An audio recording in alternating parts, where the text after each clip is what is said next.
you're going to be okay? I'm 63 years old. I'm likely to skate my way to the grave. But I have 3 young children who are all engineers, and I worry about their ability to work in American manufacturing down the road.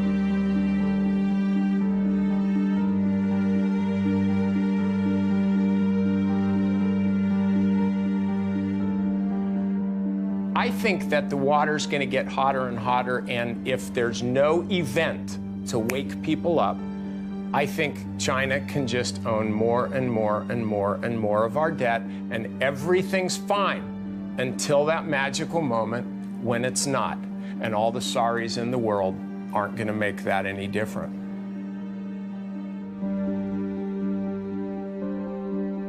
The film you're about to see addresses one of the most urgent problems facing America.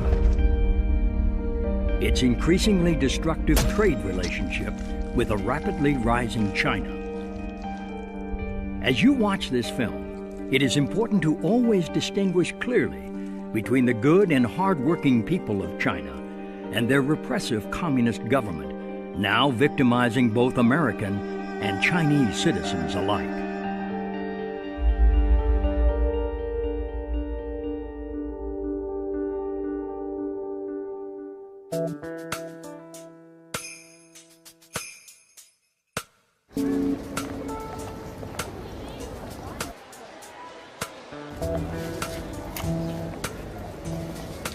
I'm here to buy me a big screen TV. My first big screen, man. 40 inch, about 265.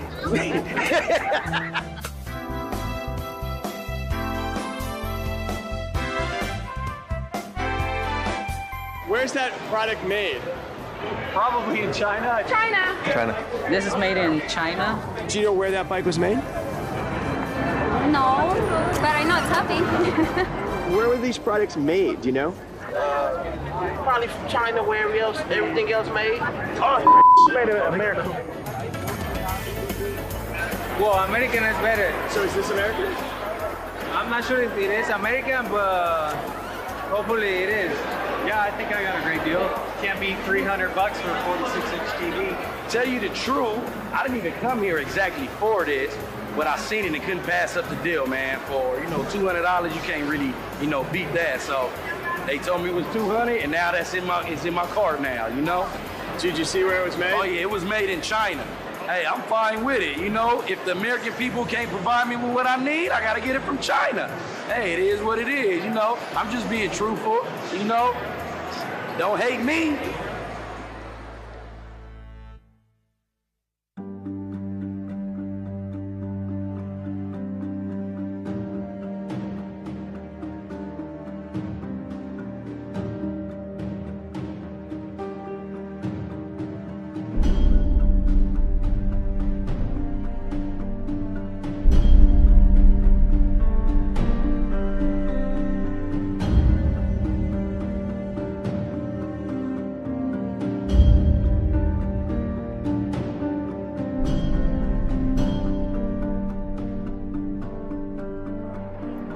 So how do you feel when Americans buy Chinese products? I feel really bad because what happened is not just America buying a Chinese product, which is American people losing their jobs. I was laid off 3 times within 6 months until I was permanently laid off. I graduated with my bachelor's in 2004. I've been out trying to use that, of course, because I spent a lot of money going to school. And I haven't been able to find anything. China, I think, is responsible for, wiping out a good deal of the manufacturing that we have or had in Northeast Ohio. And I think that is continuing as they continue to manipulate their currency, as they continue to not have the level of workplace safety or environmental or health standards that we have here in the United States. So we've seen our whole manufacturing base uproot and replant in a place where you can commit crimes against workers and just go out to dinner that night. So when a large company decides to move its production offshore and it closes a factory in a city or a town in the United States, that basically leaves, it's like a black hole. Suddenly that factory just disappears and everything else goes down with it. Jobs disappear, and the way the economy is going right now, it's tough to find a job. I just recently finished graduate school, and you know, even coming out with that, it's still hard to find one. Some of the workers at companies, literally their last act at the factory was to unbolt the machine and load it up to be shipped off to China. I even talked to a fellow down there. They wanted to send him over to China to teach the people how to run the machines that they were shipping over there. He was 63 years old. He said, I only got 2 more years to go and I can retire, so I'm not going to bother doing it. He said, bad enough they took my job, now they want me to show them how to do it too. People who were supplying that plant with materials, equipment, maintenance services, even the accounting firms, design firms, R&D firms, and then all the other services around it like restaurants, what happens to them? They're doomed. They go down with it. They can't follow that company offshore to Shanghai. It's difficult to be unemployed because you have a mortgage and you have your regular bills you have to pay. You have to pay for a car and you have to put food on the table. And when you have just a small amount of money from the state coming in, sometimes it's hard to make it. I'm trying to get food. Like, that's what I'm here for. I mean, this is not just unemployment line. This is for people who are hungry, and I'm hungry. And it just really is unfair that, you know, being in a country as great as the United States, to have our people struggling the way they are, to not find what is just common. You work, that's what you do. And for them not to find that month after month after month, it just doesn't make sense to me yet. I don't know if it's the president, I don't know if it's the... Honestly, I don't know who to point the blame to. If we talk about who's to blame, I think partially our own government. Our government should be doing something. They could have stepped in, I think, a long time ago. Please hear us and please understand that companies like this are special. Small companies are what makes America. And unless somebody does something about unrestricted importing, you're going to lose the rest of us, too.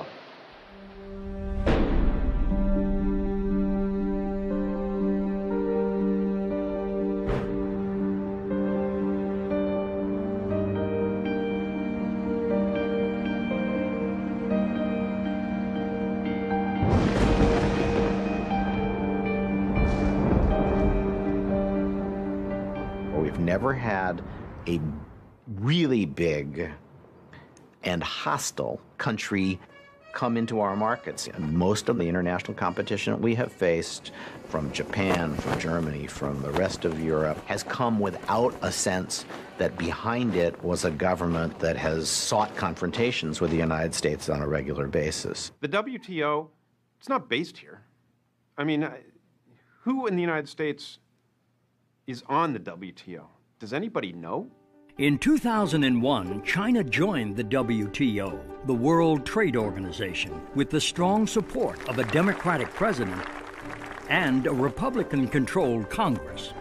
Before the ink was dry on this free trade agreement, China began flooding American markets with its illegally subsidized and very dangerous exports, while the big multinational companies that had lobbied heavily for the agreement rapidly accelerated the offshoring of American factories and American jobs to China. Today, as a result of the biggest political shell game in American economic history, China has stolen thousands of our factories and millions of our jobs. Multinational corporation profits are soaring, and we now owe over $3 trillion to the world's largest communist nation.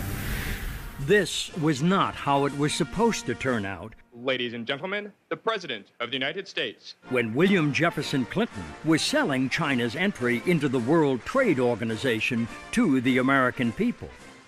If you believe in a future of greater openness and freedom for the people of China, you ought to be for this agreement. If you believe in a future of greater prosperity for the American people, you certainly should be for this agreement.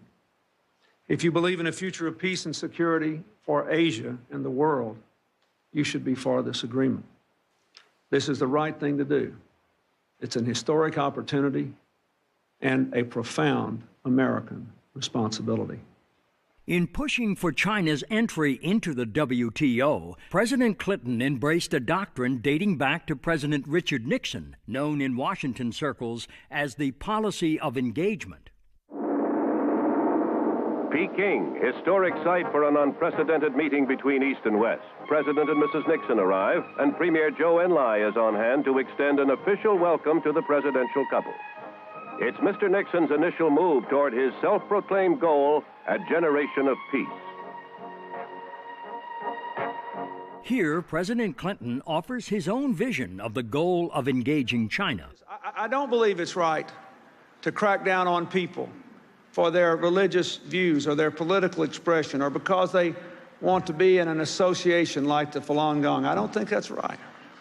But I don't believe that we will have more influence on China by giving them the back of our hand.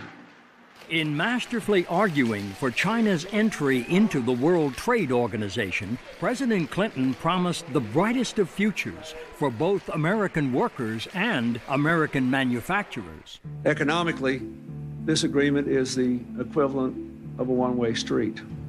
It requires China to open its markets with a fifth of the world's population, potentially the biggest markets in the world. For the first time, China will agree to play by the same open trading rules we do. Never happened before.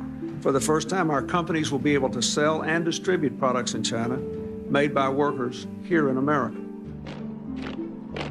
And by economically engaging China, both Democrats and Republicans argued this would ultimately democratize the Chinese dragon and free the Chinese people. We have waged an intense battle in support of an important principle, and that is freedom. And the people of China and the citizens of the United States will benefit enormously. After the victory vote, the Republican House Majority Leaders would celebrate the bipartisan victory with the cracking open of a ceremonial fortune cookie. Not very good at these things.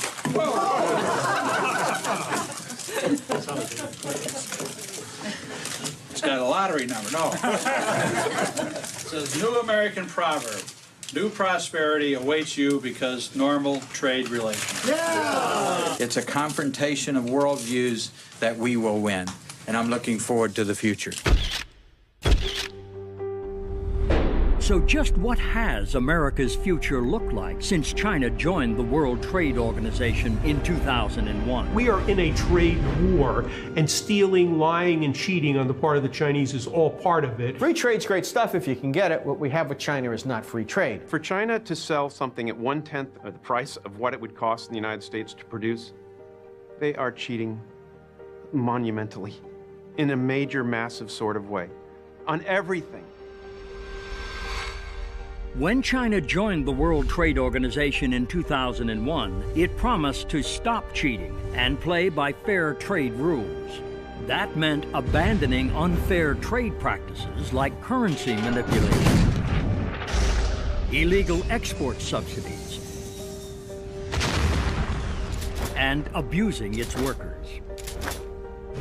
Instead, the Chinese government has used these weapons of job destruction to launch a sustained and devastating attack on America's factories and jobs, while flooding our markets with dangerous products.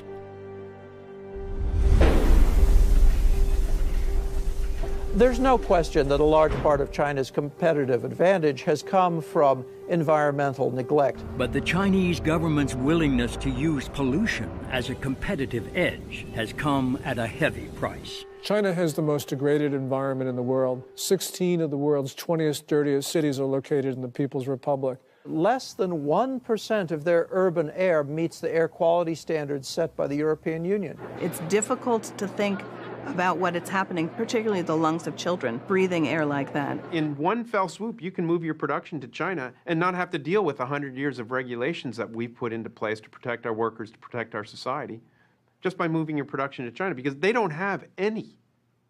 They have what we had probably in 1910. The most tragic story is the cancer villages because of toxic metals in the soil, because of the pollution, because the manufacturers have not been forced to clean up their plants. And so essentially what we have is the world's most degraded environment. Whether you're talking about heavy metals pollution, air pollution, water pollution, China's got it all. And particularly for heavy industries like chemicals or steel, the ability to wantonly pollute in China adds up to a huge cost advantage in the global marketplace. If a company like Bao Steel in China is allowed to dump pollution into the Yangtze River when, say, United States Steel Company is not allowed to do the same in the Ohio River, that's going to be a source of competitive advantage for the Chinese because pollution control costs money. It provides them an economic advantage in environmental cost of approximately $40 a steel ton, or represents about 5% of the cost of producing that steel. Is a 5% cost advantage significant? In the steel industry, 5% cost advantage is greater than our profitability. And here's the ultimate irony. The more we allow our American multinationals to offshore production to China, the more total global pollution we create. And a good bit of that comes right back to America by way of the jet stream. Carbon emissions in China per $1,000 of GNP are 7 times what they are in the United States. That leads to carbon emissions and particulate matter falling all along the coast of the United States. 25% of the particulate emissions falling in California are from Asia in general and China in particular. There are good and bad reasons why goods are cheap in the international economy. The good reason is that somebody's a good producer, that they're quick, that they get the product to market, they have good technology, that their workers are efficient and well-trained. The bad reason is that the workers are treated like dirt. When the workers in China are being abused, then workers in America have a tougher time competing against them. As an employer in China, do you have any regulations that you have to deal with, like OSHA, labor regulations? Do you have to pay even Social Security or Medicare? Do you have to protect your workers in difficult or unsafe conditions? No. No, no, no, no. No, you don't. You go to prison if you try to form a labor union. Freedom of association, the right to organize and bargain collectively are completely absent in China today. There's no equivalent to OSHA, occupational safety regulations, and they lose about 130,000 men and women to, and that's the ones they report on, to accidents per year that many of which could be prevented with good protection. They don't comply with their own child labor laws, prison labor laws, health and safety laws, minimum wage laws. Well, there's a Dr. Lee who lives in New Jersey who was actually an American citizen, and he was in China and he was arrested and kept in one of their work camps for 3 years. When he was finally released, thanks to pressure from the American people, he came back to New Jersey and he was in a store and he saw these big slippers he'd made in the work camp. Every day, 12, 14, 16 hour a day, you have a quota. Okay, if you cannot finish the quota, you will get a punishment. You will go to solitary confinement. And the police always say, good labor, good food. Less labor, less food. You don't labor, no food. How can Walmarts or anyone else in the United States allow production facilities in China to sell garments, chopsticks, Christmas decorations that are made in forced labor camps? You can go to China, go to every prison camp. You can see what are the prisoners doing. Everybody very busy. What are they doing? Put a button on the shirt. What are they doing? Making the rubber boots. What are they doing? Crowded together, assemble the Christmas lights.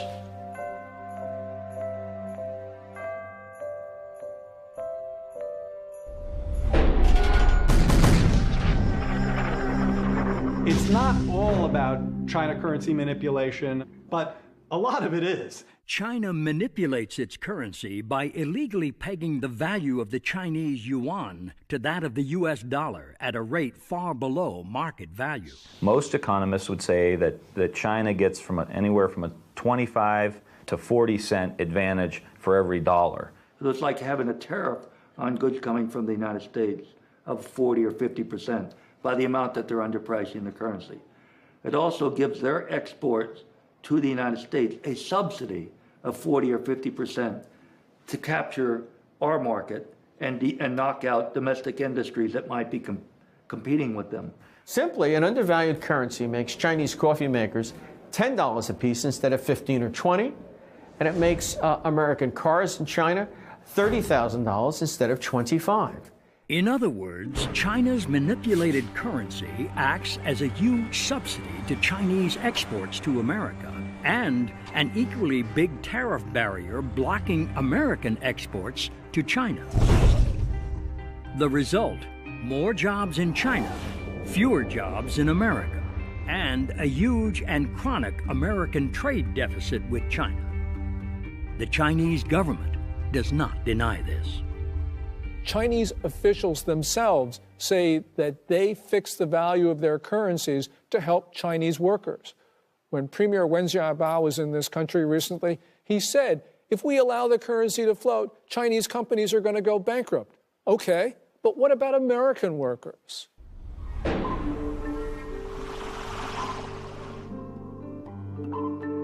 They're cheating on the intellectual property by just flat out pirating stuff from the United States. You don't want China to get their hands on your latest piece of technology or whatever, because they will copy it and they will turn around and produce it. Most famously, copyright pirates in China are stamping out Disney DVDs. That's what everybody knows of. What's more important is the theft of the blueprints, for example, for high technologies. I mean, I hear all the time about American companies who find themselves competing in the marketplace with a Chinese product, and they take it apart, and they find themselves looking in the mirror because the Chinese have just stolen the plans of their own product. And one of America's highest tech companies has certainly experienced this kind of piracy firsthand, and a school of very hard knocks at the hands of the Chinese government. Google came into the Chinese market, and of course, it ended up with a dominant market share. But Beijing wanted Baidu, a local company, to be able to outpace Google. What Beijing did was it hacked Google's network, it stole its source code, and now Baidu has more than 75% of the China search market. This shows that basically Beijing wants the local companies to be the national champions. But sometimes Chinese pirates aren't content just to steal the intellectual property of an American corporation. Sometimes they just take the whole company. So Fellows is a company that makes shredders, paper shredders, and they moved, like everybody, they moved their production to China. They hired a company to run their production for them, and suddenly one day their employees were locked out of their own plant. So Fellows went from having a large production base in China one day to the next day their partner suddenly shut them off, shut them down. The moral of the Fellows story is you better be very careful when you move your production to a communist country.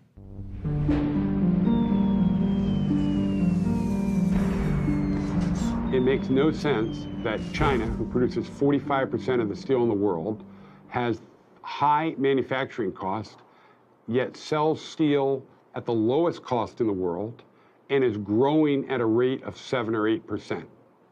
This growth from 100 million tons to 700 million tons, growing by 50 million tons per year, is all due to state subsidies. The problem is that American companies cannot compete because they're not competing with Chinese companies, they're competing with the Chinese government. At the end of the day, it most certainly will result in more unemployment in the U.S. and to the advantage of China. We're chumps. So just how big of a chump has America been for supporting China's entry into the World Trade Organization in 2001?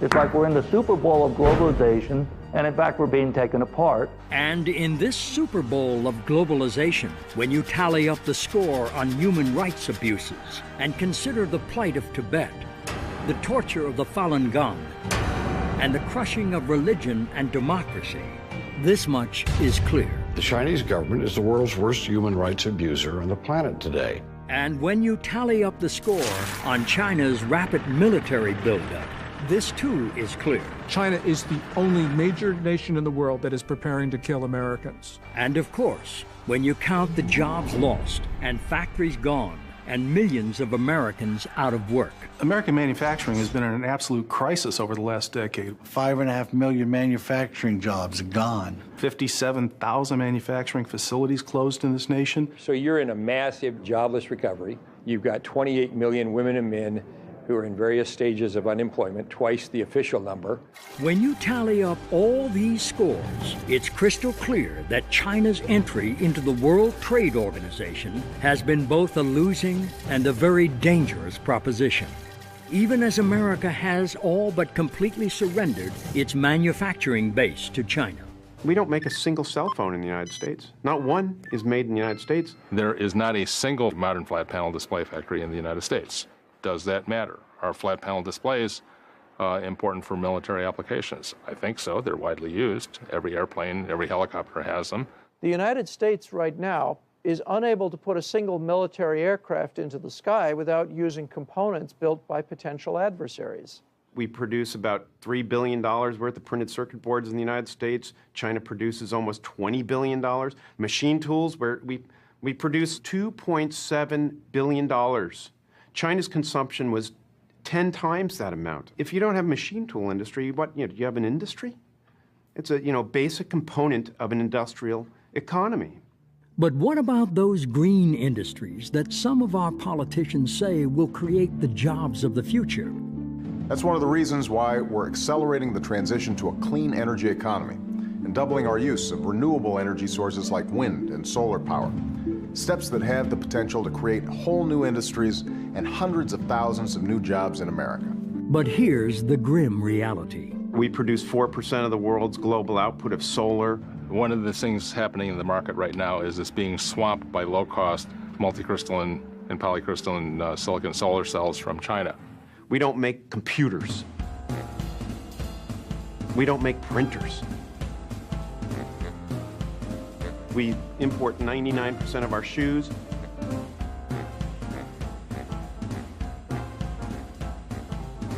Mass-produced consumer products, we basically don't make them anymore. But it's not just mass-produced consumer goods we are losing to China. Some of our very best paying manufacturing jobs are also now quite literally being shanghaied. Boeing at its peak in the Seattle-Everett area had about 50,000 employees. That was no more than 5 years ago. 20,000 of those jobs have now moved to China in just the last 5 years. Apple employs 26,000 people in its design of making new products. It employs, through Foxconn, 700,000 manufacturing workers in China. They're an American company, they're headquartered here, all their jobs are somewhere else. Americans need those jobs, but they all exist in China. Every one of those manufacturing jobs exists in China.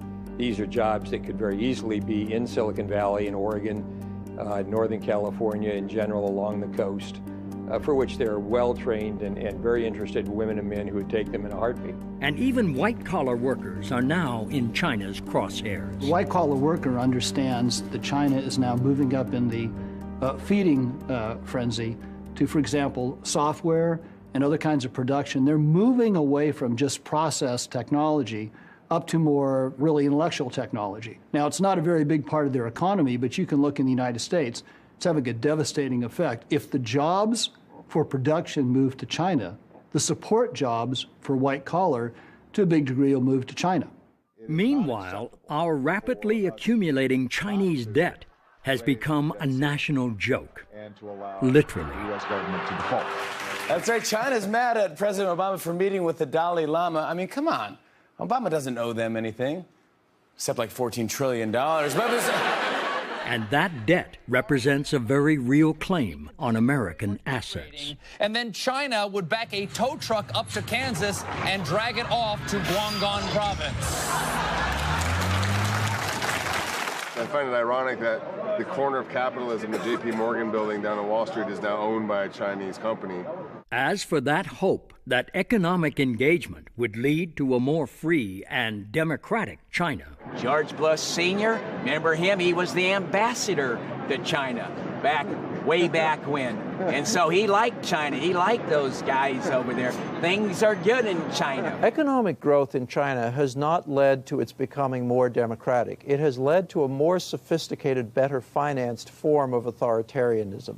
And ironically, one of those measures of repression has been the internet itself, which was supposed to set China free. China is less free today than it was when it entered the WTO. China has 50,000 internet police who are tracking every day their capabilities, who's saying what, to be able to try and keep things like Tiananmen Square, democracy, freedom, and those terms off the internet. And these cyber cops have had plenty of help from American companies in building the great firewall of China. Google, Yahoo, Cisco, and the capability that they have sold to China, especially for its secret police, has enabled them to search, apprehend, discover the whereabouts, get caches of names, particularly online, where if you send your emails to other people, their IP addresses quickly yield to what their physical addresses are, and they're then apprehended and arrested. This American cooperation, damn it. Shame. Cooperate with Chinese government. They have to say, we have to follow Chinese law. Cisco say, we have to follow Chinese law. Yahoo say, we have to follow Chinese law, otherwise we cannot do it. Yeah, you have to follow Soviet law. You have to follow Hitler law. Are you going to do it? Perhaps the most shameful answer to that question may be found in Yahoo's role in the jailing of a Chinese citizen named Shi Tao. Here's a guy, a journalist, who sent information to an NGO about what they couldn't say or do as the Tiananmen Square Remembrance Day was coming up, or days, and he sent it to a New York NGO. Chinese government knocked on the door of the Yahoo people, asked for the information. They just coughed it right up, and Shi Tao got 10 years for that. As for those Falun Gong practitioners and other dissidents singled out by President Clinton, I had a hearing on the Falun Gong and how they're throwing these people in jail by the thousands and they're harvesting organs. The way it works is that if somebody wants a liver, say, they fly to Shanghai and they probably go check into the #1 People's Hospital in Shanghai. A military surgeon, probably in uniform, one I'm thinking of, comes up and does the Bishop tests and the blood tests and so on. Then he or she looks on the computer list and says, oh, there's a match out in work camp 400. The poor victim who matches what your organs need is dragged into a sort of hospital, given a light anesthetic in most cases, and never wakes up because they take not just one kidney, they take both kidneys, the liver, heart, everything, and their body is then burned, and the People's Liberation Army flies the organ to Shanghai from wherever the camp happens to be, and you're told you're getting the organ from a convicted murderer or something. I mean, this is a grotesque tale of the worst kind of oppression and ghoulishness on the part of rulers of a country. And here is what too many American politicians seem to have such a hard time understanding. Wei Jingsheng told me in Beijing, right before he got rearrested, you Americans don't understand. When you coddle dictatorship, when you kowtow and you carry the dictatorship around on a pillow, they beat us more in the Laogai. When you're tough, predictable, transparent on human rights, they beat us less. But at least engaging China economically has made the ruling Communist Party more peaceful, right?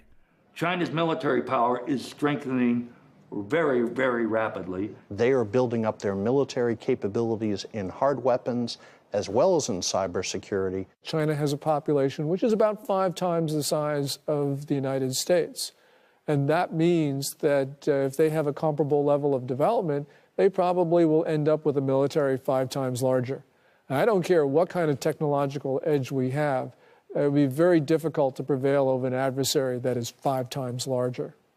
What China is building is just not a massive fleet or a massive ground army, but it's developing a modern, well-equipped, technologically capable military. And in some cases, it need not be China pulling the trigger.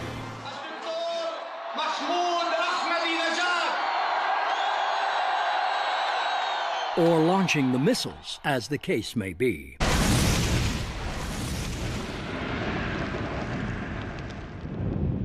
We are on the onset of an age of nuclear terrorism. We see Pakistan crumbling while it builds more and more nuclear weapons. Why does Pakistan have nuclear weapons? Why does it have the missiles to deliver them? Because of China. We've been in a near 30-year dialogue with the Chinese government trying to arrest this behavior that is supporting not only Pakistan's, but North Korea's and Iran's future nuclear capabilities. China refuses to listen and respond. When a nuclear bomb goes off on some highway, either inside or outside the Beltway, chances are a lot of those components on that bomb are going to say made in China.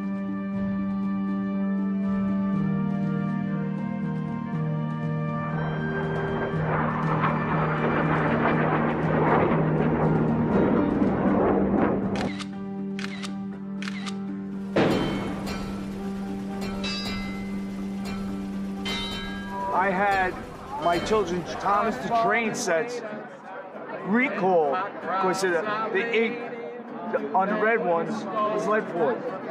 They're not only ruining our economy, they're poisoning our children with the toys that we give them. I want to be careful about what products I buy because I want to know that they're safe and they're good. I want to be careful about what products I buy because I want to make sure that the people who are producing those are being treated properly. And I want to be careful about the products I buy because I want to make sure that the people in my community are people who are able to have jobs at a decent wage. And all of those things are tied together. Every time a consumer walks into a Walmart, first thing they have to do is be aware enough to look for the label.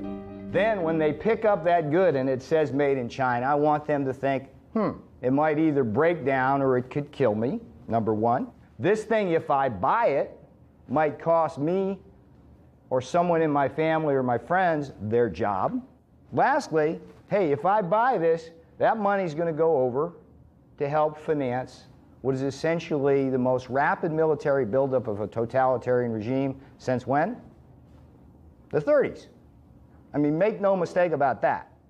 91% of every product in a Walmart store is manufactured in China. Walmart spent $50 billion in China 2 years ago. If Walmart were a country, they would be China's fourth largest trading partner. When an American goes into a Walmart and buys a product made in China, that person is thinking just price. If you're a person on a pension shopping at Walmart, you kind of like the Great Wall of Mart. But what they really need to think about is how that product got there. It got there because you have a predatory system which is really trying to undercut American manufacturers and therefore American workers. And when a consumer goes into Walmart, picks up a good made in China, what do you want them to think about before they get to the cash register? Think about your relative that just got laid off or the factory that just got shut down. Think about the school that is doing with less because the manufacturing base has gone and the tax base has left. Think about the lower income that you're receiving now because we're not making products and we're not buying our own products.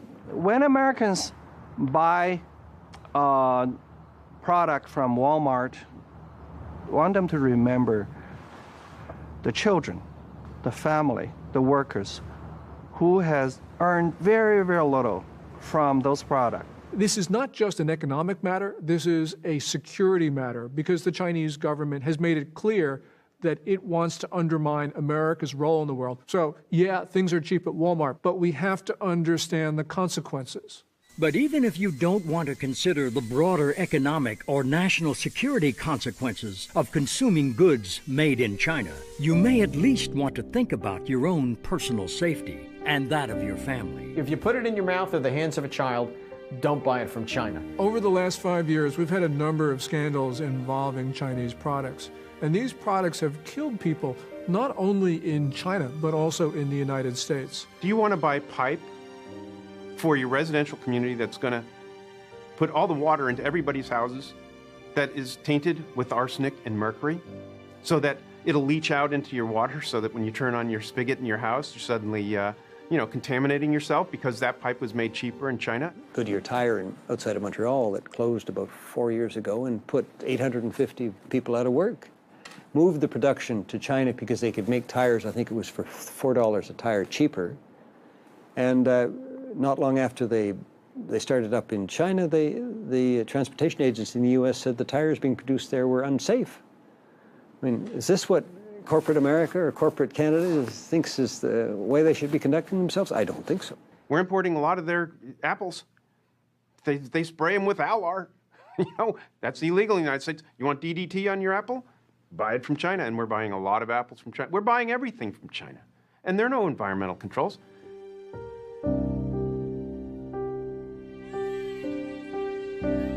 There is a risk of suffocation, that kids can get trapped and die. They took him to the hospital where they pronounced him dead. Massive recall of 1 million of Mattel's Fisher-Price toys. A recent batch made in China contains toxic levels of lead paint. Those teddy bears can loosen and fall out, posing a choking hazard. According to the state media, dozens of babies have developed kidney stones in recent days. Thousands of pets across the country died after eating tainted pet food. That led to a massive pet food recall. My wife Bonnie died in December after receiving heparin that was later recalled by Baxter. My son Randy died a month later under the same circumstances. Some brands have been found to contain a toxic chemical used in antifreeze. Pork from pigs, force-fed wastewater. If it comes from China and the price seems too good to be true, then it probably is. It is very difficult for any country to protect their citizens from Chinese products. The real problem here is that you have a political system that does not punish manufacturers for bad products. And it's because it's the nature of the political system. The Communist Party does not allow independent prosecutors, doesn't allow a free press, doesn't allow people to complain about bad products. Let's take fish. There are 3.5 million fish farms in China. The fish are raised in contaminated ponds. They're fed all kinds of hormones.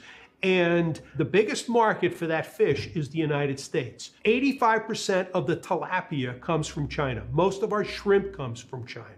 US FDA only has the ability to inspect 1% of the fish coming into the United States. 65% of the 1% they reject. They don't have the authority to confiscate the fish. So if the ship comes into Charleston and gets rejected, then it goes to Miami or New Orleans or some other port, and eventually the fish gets in. And because of such dangers, Americans are becoming more and more aware of the Made in China label. But that doesn't always guarantee one's safety or convenience. I personally do look at the labels of where things are made. But sometimes I go to buy things and it's impossible to find something that isn't made in China. But my wife's a good card-carrying liberal. She believes in all the worthy causes in the world and all that sort of thing. And she's an intelligent woman, I want to say, for the record. Little by little, I realized that China was getting to where it was and the United States was getting to where it was because there was all this currency manipulation.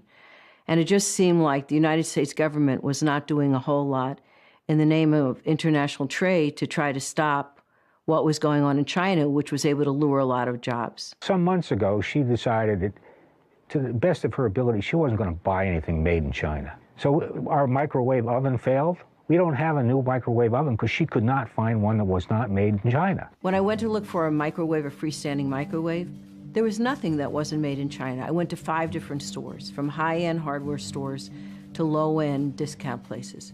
Nothing was available that wasn't made in China. And my experience from things made in China was that they weren't healthy. You never knew what was in them. They didn't work for very long. And they broke down if they worked in the beginning. So I then decided I just wasn't going to buy anything that was made in China. So we just, do not have a microwave anymore. Right around the same time, we had a under-a-counter electric unit for heating in one of the rooms. And the same thing happened. You couldn't get any electric baseboard that wasn't made in China. And I thought, well, my last one was made in America. I had it for 23 years. It worked great. Now I couldn't find it. And I just got completely discouraged that no American manufacturers were coming in to produce quality products over here.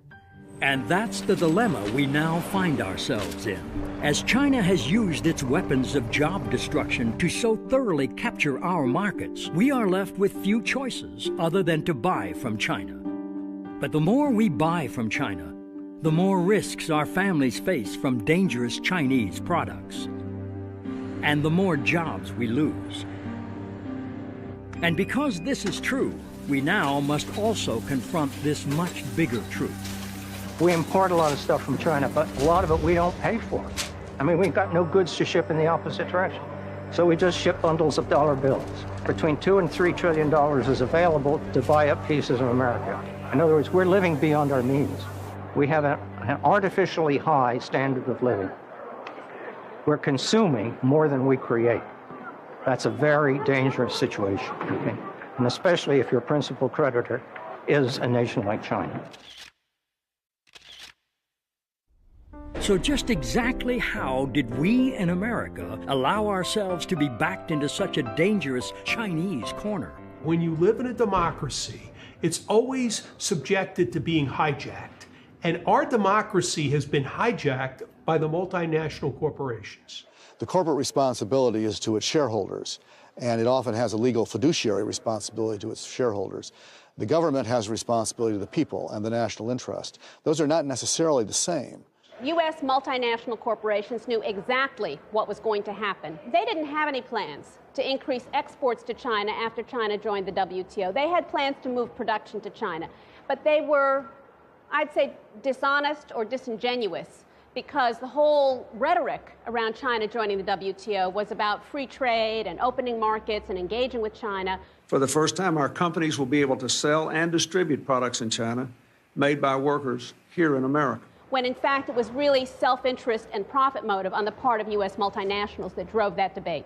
And U.S. China Commissioner and businessman Dan Slane knows firsthand just how this offshoring shell game is working since China joined the World Trade Organization in 2001 and began flooding American markets with illegally subsidized exports. I had a plywood manufacturing facility in Bowling Green, Kentucky, selling plywood to furniture manufacturers in the United States. In 2002, all my competitors were moving to China. Essentially, I had two choices. I shut the company down or I moved it to China.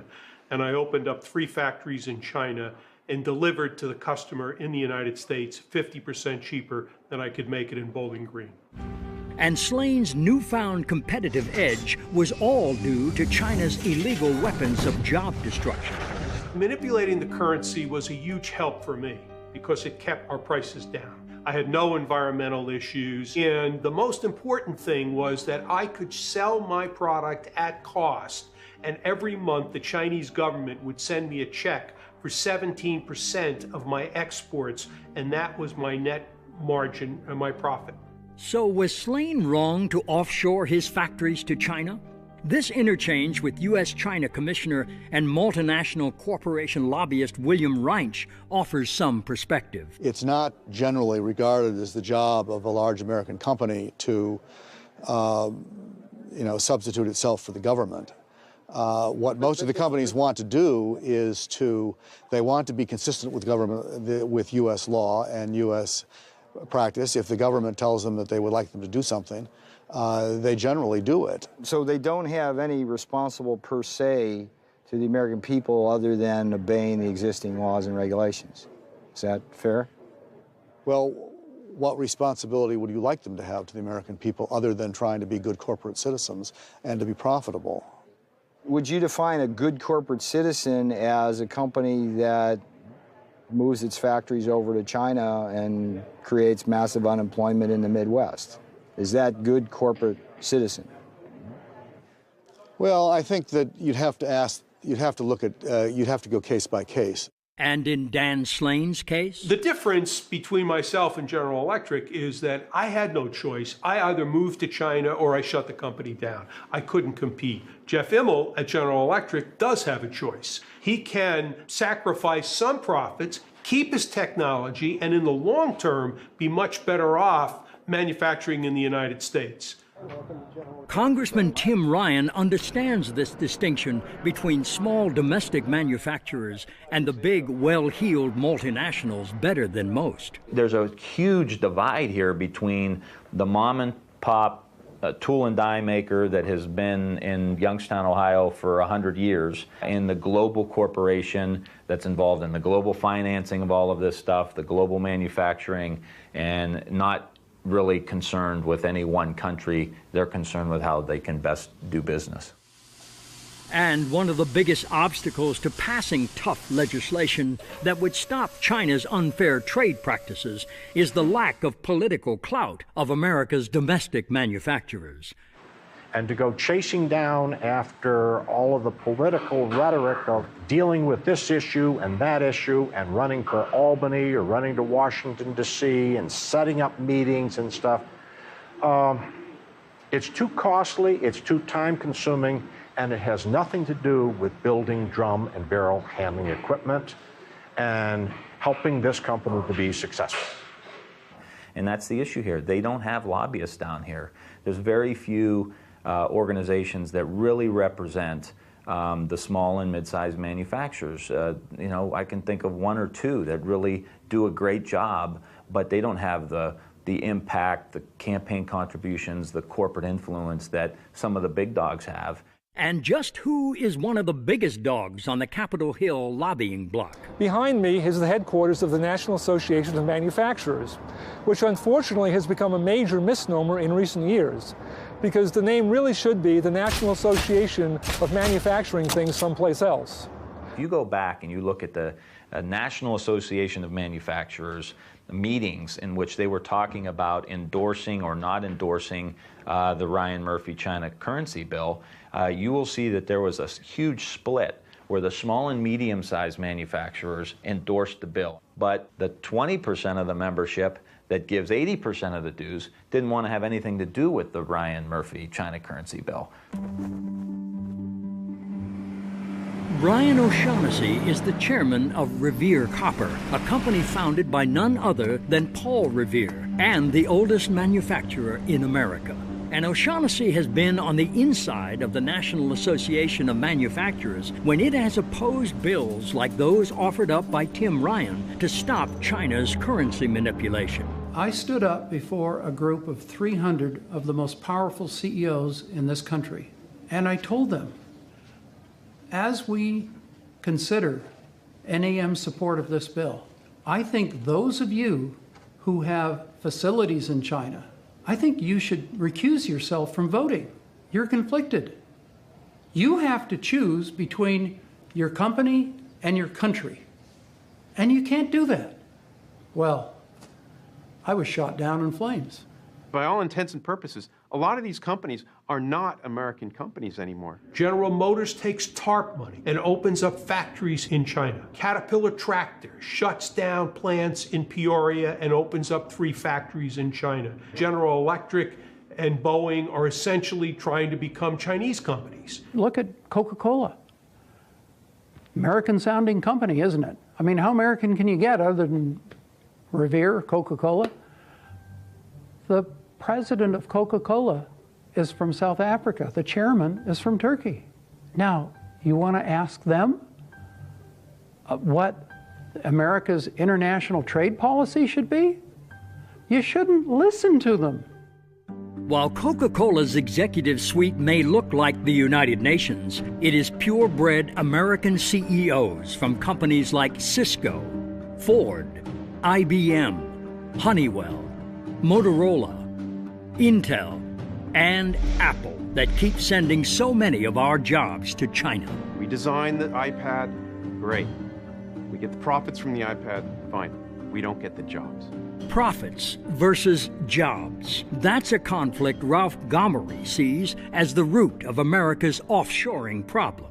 They are pursuing maximizing profit. That's their goal. The country is losing the wage bill, and its goal is to have wages. And then what they're doing is right for their shareholders and their constituents, but it's not right for the people of America who are unable to find work today. The problem with our system is that everything is short-term. So when you talk to a CEO and you say to a CEO, an American CEO, do you realize that they're going to take your technology and they're going to be your competitor? The CEO says, yes, but I only have 3 or 4 years to get my stock up so I can get my bonus, and they kick the can down the road, and it's the next guy's problem. This will end badly for all of us, but everybody is so short-term in thinking and in their tenure that they're willing to take chances that are right for today, that they probably know in their minds is long-term bad for America tomorrow. Ironically, nobody understood this growing divergence between corporate interests and the common good better than candidate Bill Clinton during the 1992 elections. You must do your part. You must be responsible. American companies must act like American companies again, exporting products, not jobs. But such corporate irresponsibility wasn't always the American way. Corporations used to think they had a stakeholder theory. In other words, they had a responsibility to the nation, to their community, to their workers, and to their shareholders. Something morphed in our own system about 20, 25 years ago, where shareholder value became the end-all and be-all. And then the CEOs tied their own compensation to shareholder value. And then other countries figured out how to incentivize them to increase short-term shareholder value by transferring production, manufacturing, R&D there. And we can never forget that when China manipulates currency, when China provides illegal subsidies of all sorts for manufacturing, for the act of exporting itself, these U.S.-owned companies benefit. They like the status quo. They want to protect it, and they have paid a lot of money for it. Money and the power of America's multinational corporations in influencing China trade policy. That's something two men from two distinctly different worlds can agree on. And I live in that world. I watch those dollars go. Campaign laws allow them to spend unlimited amounts of money. It's a tsunami. But to former White House advisor Jared Bernstein, it's more than just money and politics driving our jobs offshore. It's also the prevailing free market view in the Oval Office, regardless of political party. I think there is a deeply embedded view that I do not think is wholly wrong, that capital must be happy if we're going to have a successful economy. And no multinational company has been happier to move its capital offshore than General Electric. But this is truly a fool's game.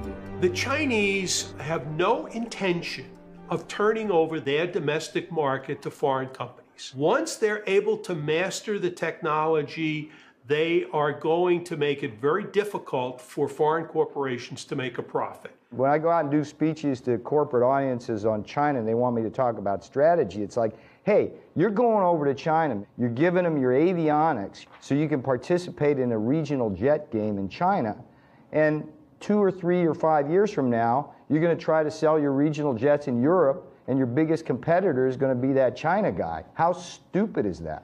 What's happening, unfortunately, in the United States is way too many of our multinational corporations, not only they're shifting their manufacturing overseas, but along with it goes their technology, their intellectual property.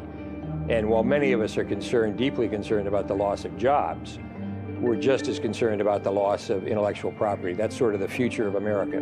The thing is, nobody's really looked at all the industries that have been lost. It's very hard to get information on the industries that are gone or that are just about gone because the government doesn't keep track of any data. They don't follow industries. They have no market analysts who follow specific industries. So nobody knows what's happened with all of our industrial capacity that's vanished or is in the process of vanishing. The next thing you see is you're not doing any work over there yourself. The Chinese are doing it for you entirely. And we see that. The two mid-range aircraft in the world are the Airbus 319 and the Boeing 737. 5 years from now, the Chinese have already told both companies they will no longer buy either aircraft. That mid-range aircraft, the one that is dominant throughout Asia, will be entirely manufactured in China under a Chinese mark or name, using technology that they took from Airbus on the one hand and Boeing on the other. Look around, well, tell me what you see. Every day more people in the street. Too bad they sent our jobs away. In China, they're not workers, they're just slaves. When people wake, it's a world of trade and greed. And the CEOs get richer, and our jobs all move offshore. Oh.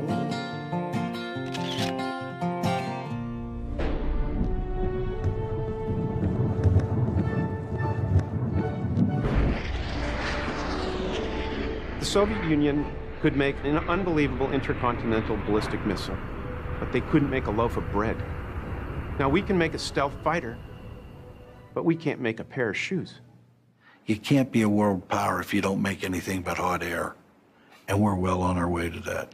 You can't have sustainable long-run economic growth at robust levels in the absence of a manufacturing base. Less than 9% of American workers now are in the manufacturing sector. We as a country can't survive into the long term with under 25% of our women and men making things. Manufacturing jobs have a higher multiplier than service industry jobs. That is to say, every one manufacturing job that you bring into a community ultimately supports half a dozen other jobs. If you are honest about how jobs have evolved in the United States, small business arose only when there was a stable manufacturing base put under them. My mother, and many mothers of yours, I'm sure, up on the commission, they gave themselves home permanence. It was only when there was a stability of middle-class incomes that you had beauty parlors and nail salons and pizza parlors and McDonald's and all of the things we think of as small business. Every one manufacturing job that you bring into a community ultimately supports half a dozen other jobs. Those manufacturers provide the good-paying jobs in our community, and it's the jobs that a father or mother can work at the factory, raise their family, have some health care, have a safe pension, donate a little bit of money into the basket in church on Sunday, vote for the school levy, vote for the police and fire levy to help build strong communities.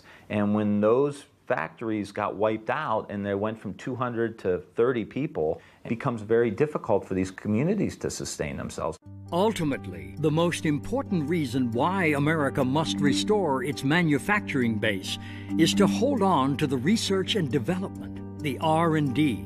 That is the taproot of all of the technological innovations we will need to create new jobs in new industries. Manufacturing is the origin of 70% of U.S. R&D. That's true even today. You can't do your R&D here and do your manufacturing there. You can't move your manufacturing overseas and not move your technology and all your engineering. I mean, it's nice to do R&D and come up with a super-duper design or a new product, but if you can't make it, what's the sense of doing the R&D? When we say we've kept our technology or our IP, but we've moved our manufacturing, that's just not true. It's an impossible feat. They're totally coupled.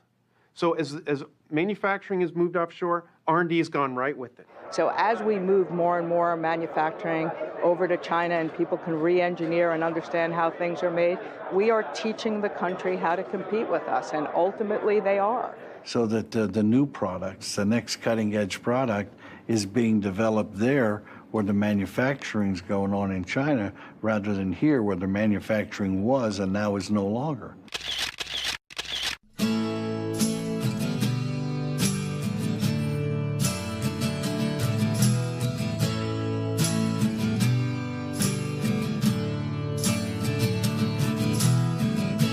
There's no other way around it.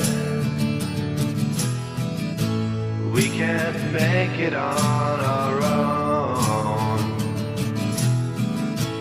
All the jobs went to China. Now I'm losing my own home.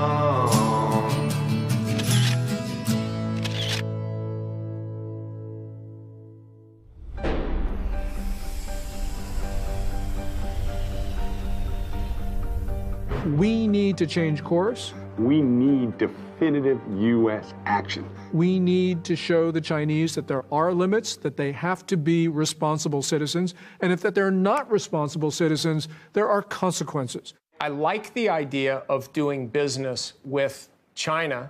There are a few people over there, but it must be on our terms. If it's not on our terms, then it's on their terms, and if it's on their terms, they don't have our best interests in mind. People sometimes say that we can't stand up to the Chinese on any of these issues because we risk starting a, quote, trade war.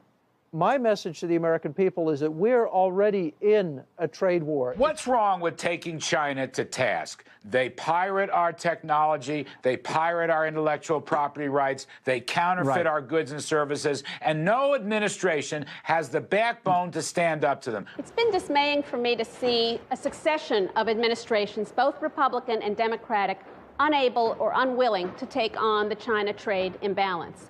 And I would say part of that is the very cozy relationship that any White House has with the big multinational corporations and with the intellectual elite that have taken a very soft view on this issue. So I think both Democratic and Republican administrations have failed us in the same way. So how do we, the people, overcome the power and influence of the big multinational companies and the deadly inertia of our political leadership to bring about long overdue changes in the U.S.-China trade relationship? You know, it almost takes a movement, a Tea Party that's different than, it's completely divorced of left or right. Or it's virtually a Tea Party that differentiates between right and wrong, which is very much different than left or right. I think this can only happen when the American people really understand what is happening to us and begin to demand that their congressmen and senators really, and the national government, take action in these areas. I think that at every level, people could boycott to some extent, and there would be a shot heard around the world. It's got to be a whole community effort by the citizenry, but we do need to create jobs. It doesn't always happen accidentally. Here's the message that needs to be developed. You know, look, it doesn't have to be this way. This is an economy and a global economy that's been made by policy choices that really do benefit the rich and the multinationals. Their interests no longer coincide with the interests of this country. So we have to do what's best for this country. They'll do what's best for their company, but we have to do what's best for this country. And that means all of us coming together, building an economy that really does work for everybody. So how do we build such an economy? We have to decide as a nation that we want manufacturing, that we want prosperity and the good jobs and income that come with manufacturing. The only thing that matters to me is Flint, Michigan, Dayton, Ohio, and Buffalo, New York. If you don't reestablish the manufacturing base of this country roughly at the level of 20 to 25% of workers, and the most immediate way to do that is trade reform with China. The best jobs program is trade reform with China. And the argument is pretty simple. The gross domestic product grows with only four things: consumption, investment, government spending, and net exports. And when you run a trade deficit, the simple math of that is that that's a negative in terms of growth. I think the number one thing that the United States has to do is to move to say we're going to balance our trade. Look, if we had had balanced trade, you wouldn't have had a decade of a drag on GDP that amounted to almost a point per year. So of course we would be better off. Now people say, how do you do that? And I'm a young guy when President Kennedy said we're going to the moon. He didn't have a clue how to get to the moon. But we set it as a national goal, and we figured out how to do it because we're a smart, creative people. And if we are to truly balance our trade, we cannot do it by boosting exports alone. President Obama says, let's export more. We're now exporting more than $100 billion a year in goods and services to China. But it isn't exports that matter. It's the difference between imports and exports. Exports are great, but if your imports grow more rapidly than your exports, there's a drain on demand for what Americans make. We get more unemployment, and the economy sinks into the kind of mess we're in. If you look at America today, we have a very fast-growing export sector. And people talk about how we're going to come back with exports. That's just all silly. America is going to come back from import substitution. We don't have to take over the world in exports. We simply need to get back our market here. In fact, American consumers and citizens seem to be far ahead of our politicians when it comes to understanding both the dangers we face and the need for fundamental change. We're a subsidiary of China and getting worse and worse because they're going to own us pretty soon. No, you can't have it both ways. We either want the jobs, the manufacturing, everything here in the United States, and we're going to buy it, but you go to the store and you look for the cheapest thing, which usually comes from China. I do buy China stuff, but I'd prefer to buy American things. Why? I think it's better just to support the economy here rather than, you can buy cheaply in China, but I think it's better for our economy if we buy here. We also got to look at our principles too. Look how they're living. Is that what we want to support? We open up our markets to everybody. And I think that if that's how it's going to be, it needs to be a two-way street. And I think politically, our system has not supported, the American worker, the American product from that standpoint. And perhaps the biggest reason our politicians are failing us is because they have truly forgotten the proper role of government. I used to debate a colleague of mine, my counterpart from the Chamber of Commerce, and he used to say to me, it's not my job to play Santa Claus to the workers or to paint my company green. It's my job to make money for the shareholders. And I agree with that. That is the job of corporations, but it is government's job to make sure that companies are doing that within a framework that makes sense.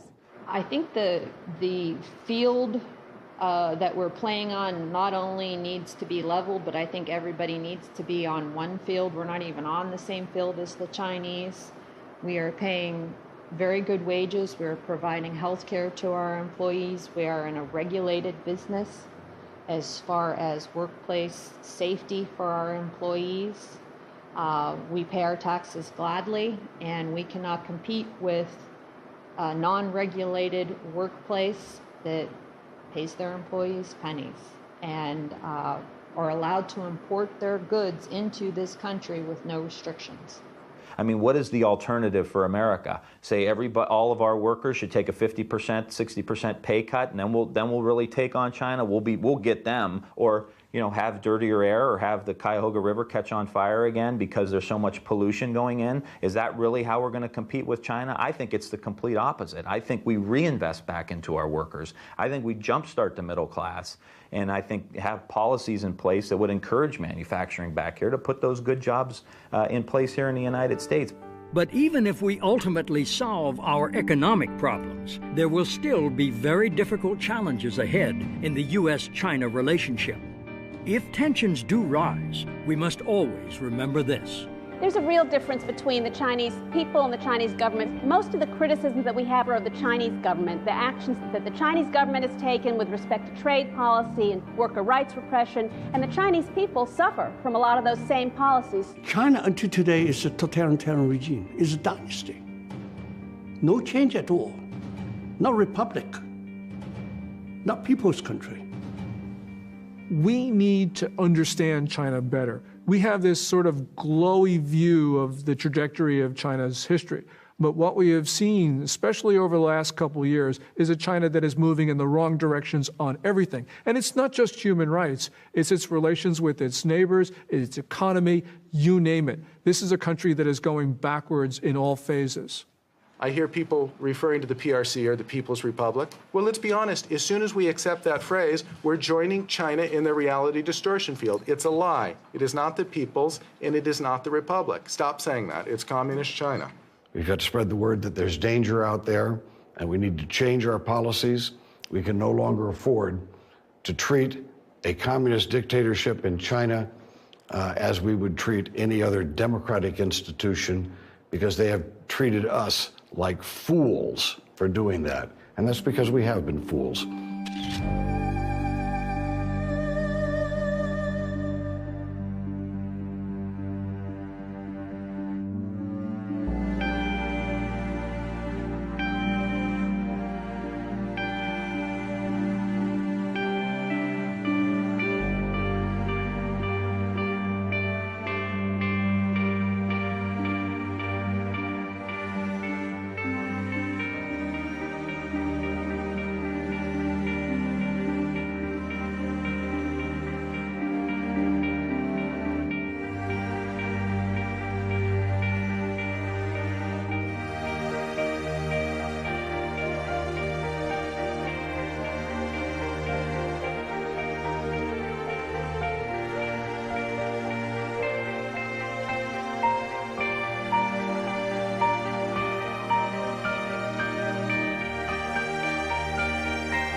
Look around, well, tell me what you see.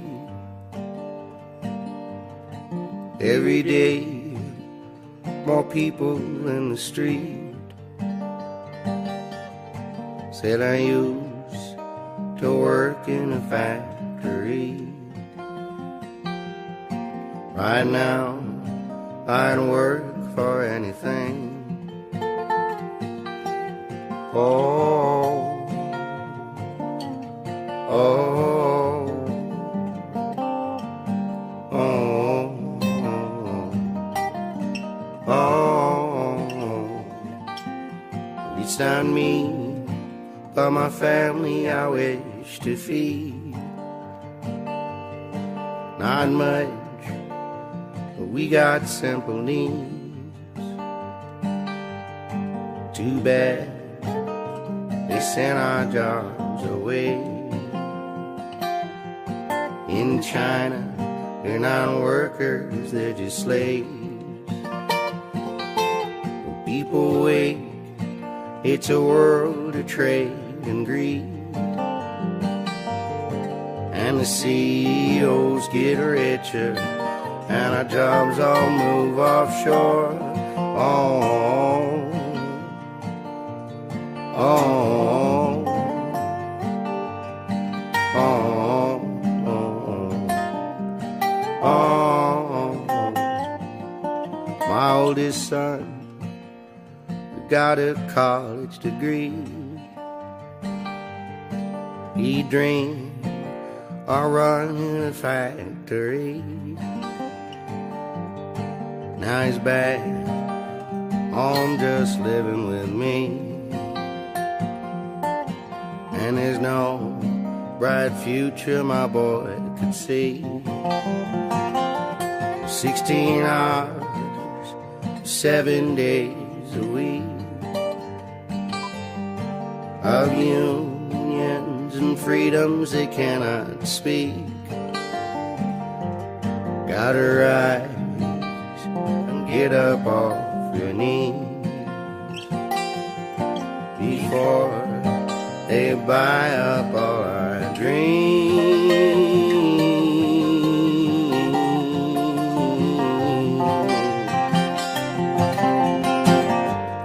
We go to the store and spend our money,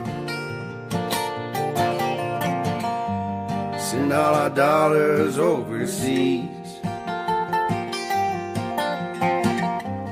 This ain't the land of milk and honey. This is a land of trade and greed. We go to the store and spend our money, send all our dollars overseas. This ain't the land of milk and honey. This is a land of trade and greed.